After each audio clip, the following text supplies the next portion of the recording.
All right, everybody, this is the Friday live stream Q&A with Pastor Mike, and I'm here to answer your questions about Christianity, the Bible, all things related to the Christian faith. And our first question today comes from M. Jones, and while I read and then try to answer the best of my ability his question, know that we are taking your questions from the live chat right now. We're loading 19 more questions, and I'll be answering all 20 of them today.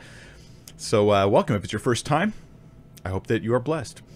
M. Jones asks, why aren't there Bibles with the Hebrew order of the Old Testament?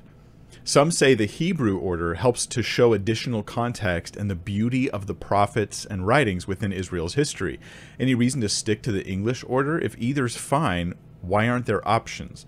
Let me say, there's a lot of questions. Okay, that's like 30 questions in there at once. But let me try to walk through some of it with you guys. Just know this, that when he says the Hebrew order, what he means is that not just the Hebrew books, the books that were written in Hebrew, but rather the order that the Jews use, that Jewish people tend to use, and the order in which they present their Hebrew scriptures, which Christians also have, right? There's overlap between Jewish and Christian scriptures. I find it funny to say it that way because I'm like, the Christian scriptures are Jewish scriptures. I mean, even in the name itself, Christian means like messianic. Okay, so we're saying like it's all Jewish stuff, in my opinion, and we're grafted into it.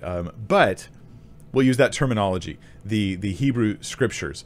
And what I'll do is I'll show you guys. Let me tell you a couple differences. We have, first off, there's the number difference. Okay, in the Hebrew Old Testament, there's 24 books, but in the Protestant one, there's 39. And so some people think, wow, what's all the number differences? But they're actually the same. It's the same books. The numbering is different. So Samuel, Kings, and Chronicles, which in my Bible here are in English, are in each 2 books, 1st and 2nd Samuel, 1st and 2nd Kings. But in the Hebrew Bible, they are 1 book each. Okay, Ezra and Nehemiah are also joined as 1 book. And then 12 of the prophets, the minor prophets, 12 of them are joined as 1 book called the 12. So they have 24, we have 39, but they're the same exact, it's the same material. There's no difference.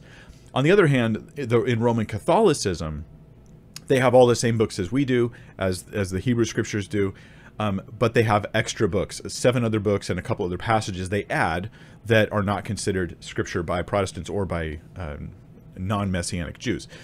And although any term I use to describe that group is going to be offensive to somebody.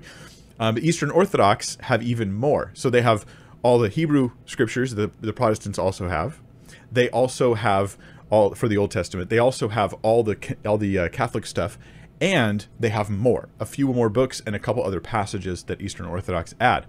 Yes, so what's the difference then that this question is asking about?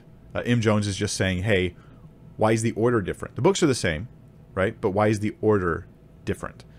And the answer there is, I couldn't tell you why, right? But what we care more about is the implications of the order being different. I'm going to put on your screen so you guys can see it. Here's the order.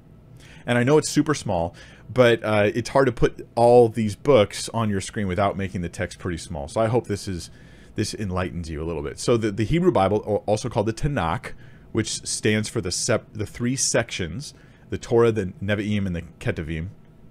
These 3 sections represent the same Old Testament that I have. It's just organized in a different way than I have it in my English Bible. And the beginning's the same. Right, we have what we call the law, or the Pentateuch, or they would call the Torah. It's Genesis, Exodus, Leviticus, Numbers, Deuteronomy. That's identical. And then right at the beginning of the next section, it's the same, right? Joshua and Judges. And after that, things start to have more variety. So what I'm used to is the historical books in my English Bible being there: Joshua, Judges, Ruth, the books of Samuel, books of Kings, Chronicles, Ezra, Nehemiah, Esther. That's a chunk there. But you'll see that these things are not in that same spot in the Hebrew Bible. Instead, you have Joshua, Judges, Samuel, Kings. Chronicles is all the way at the bottom. It's the very last book instead of being there in the historical category. And then we have the prophets, Isaiah, Jeremiah, Ezekiel, and the 12. So there's pros and cons of these different lists and the different ways of doing it. Definitely Jesus was familiar with the 3 section categorizing of the Old Testament, because he talks about the law, the prophets, and the writings. Like, he specifically refers to them with those 3 categories. In Protestant Bibles, we have all the same texts. We have them organized, not law, prophets, writings, but law, historical books, wisdom books, or poetry books, and then prophets. So there is slight differences there. Let me give you a couple pros and cons of the different perspectives, and then I'll throw a monkey wrench in the middle of it all for you as well, before we go to our second question today. So the Hebrew Bible has the book of Ruth. The Hebrew, if you go and just buy one in the store, it's probably going to be this way. At least that's what I think is the case from what I can tell. They have the book of Ruth down there at the bottom in between Song of Solomon and Lamentations. Okay, that's interesting because Song of Solomon is a love song. And so reading Ruth after that, you're going to be reflecting on Ruth and Boaz after having read a love song between a woman who's of a lower station in society than the man. And that's kind of like Ruth and Boaz. So it's not that Song of Solomon's about them. It's not, but it will change the way you approach the book of Ruth, potentially, if you happen to be noticing that, right? Then you have things like, but for us, by the way, in the Protestant order, we have Ruth after Judges. Okay, but that's because Ruth takes place chronologically in the time of the Judges. That's the first verse in the book of Ruth, right? So it takes place in the time of the Judges, so it's put there. So now you've read through Judges, you're familiar with the setting of Ruth, and now when you go into Ruth, you have a historical perspective, not a topical perspective, which is what you get from the Hebrew ordering here. Other Hebrew orderings will actually put Ruth after Proverbs, or perhaps because there's multiple, there isn't just one order for Hebrew. Others would put it before the book of Psalms as the first book of the writing, so that there's going to be some challenges there that people have. The Hebrew Bible that we have here that's popular today has the prophets closer to the kings, and I like that, right? There is Joshua, Judges, Samuel, and Kings, right? You're reading these histories of Israel heading into their kingdom, the kingdom phase of kings, I should say. And then you have Isaiah, Jeremiah, Ezekiel, and the 12. You're reading that right after reading the context in which these people are prophesying. Okay, I like that, because in the English Bible, we have Isaiah, Jeremiah, Lamentations down at the bottom. You've read through Kings, and then you've read tons of other stuff before you're reading the prophets who are prophesying during that time. I like that. It helps you remind you of their setting. In the Hebrew Bible, Lamentations is here between Ruth and Ecclesiastes. That's interesting. Maybe Lamentations is, if you read it in that context, you're like, Lamentations, okay, it's about the temple being destroyed. In the Protestant Bible, we have it after Jeremiah, right? Because Jeremiah is the weeping prophet telling them that they're going to lose their temple, they're going to be destroyed and taken captive. Lamentations is the regret, the lament after all that takes place. So it makes a lot of logical sense for it to be after Jeremiah.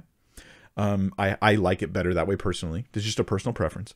But if you have it, Lamentations after Ruth, then what you've got now is you've got a book of a woman who lost everything, right? Naomi lost everything, was in lament, and then had it restored to her in an unexpected way, even through a Gentile who was a good Gentile, so to speak, right? And Lamentations has them heading off into the foreign land, having lost everything, hoping for the restoration. So there actually is like this thematic connection between Ruth and Lamentations.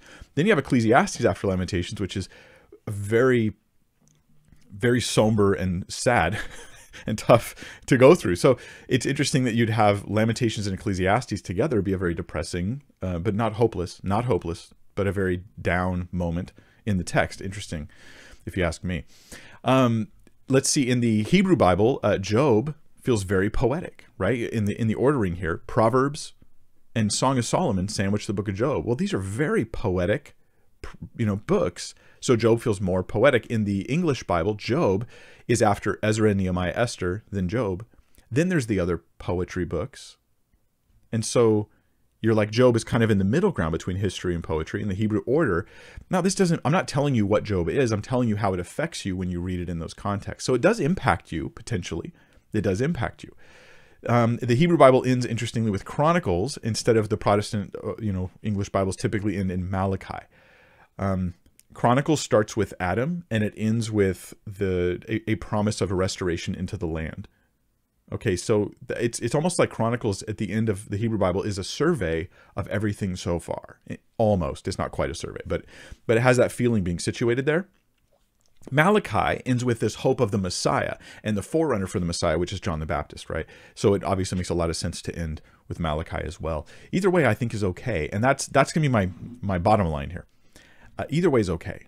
The books are inspired. I do not think the order is inspired. Some people do. They think that you have to read in a certain order. But even the order I just showed you, the Hebrew Bible, is probably not the same most common order during the days of Jesus. During Jesus' time, we probably have a slightly different order that is more reflected in the Talmud, but not necessarily in a lot of Hebrew Bibles you can buy in a store. So there was variety. And the initial books, the Pentateuch, they tend to always be in the same, well, they just are always in the same place, in the same order. But when you get down to the writings, you get to that third section. That's where there's lots of variation in even Jewish sources and even earlier Christian sources. Here, I think we should be gracious to each other. We should think about, maybe on your own, read books of the Bible in different orders. You know, why not try reading Isaiah after you've read through Kings, right? Because then you're getting more of Isaiah when he's actually active. You know, when you read about Uzziah, maybe you pause there and you go to Isaiah, and it was after the death of Uzziah that Isaiah prophesied. So it just helps you to just mix things up a bit, to realize that the Bible is, there's a lot of variety going on there. So let me just make sure I got your question in full and answered it. Why aren't there Bibles with Hebrew order of the Old Testament? That I mean, I can't tell you, like, it's not a conspiracy, okay? The early church is more influenced by Greek, right? They're more Greek speakers, and the Septuagint order in the Greek translation of the Old Testament more influences them, whereas the Hebrew tended to be tended to have a slightly different order, and so they seem to be different language influences. So I wouldn't call it anything weird or to worry about. It's just kind of how history is. Some say the Hebrew order helps show additional context. I think both orders help show additional context, and that's why we should always be aware that these books interrelate in different ways, and that's healthy. So I think both orders are helpful in different ways. Any reason to stick to the English order? Just because we're very used to it. And so when you're looking, you open the Bible looking for a book, it's easier to find it because it's always been there for you. Just like if I was raised with the Hebrew Bible, I'd want to stick with the same order too, just to find it more easily. I wouldn't make a beef about it either way. Why aren't there options? Because publishers probably realize that when they change the order of Old Testament books and put it on a shelf, people are going to look at it and go, no, I'll buy the other one that has the order I'm used to. Okay, so you could blame publishers, but I'm going to say it's people that lead the publishers to do it that way because people are used to it. They want it that way. Not an issue I'm going to debate about. Something interesting.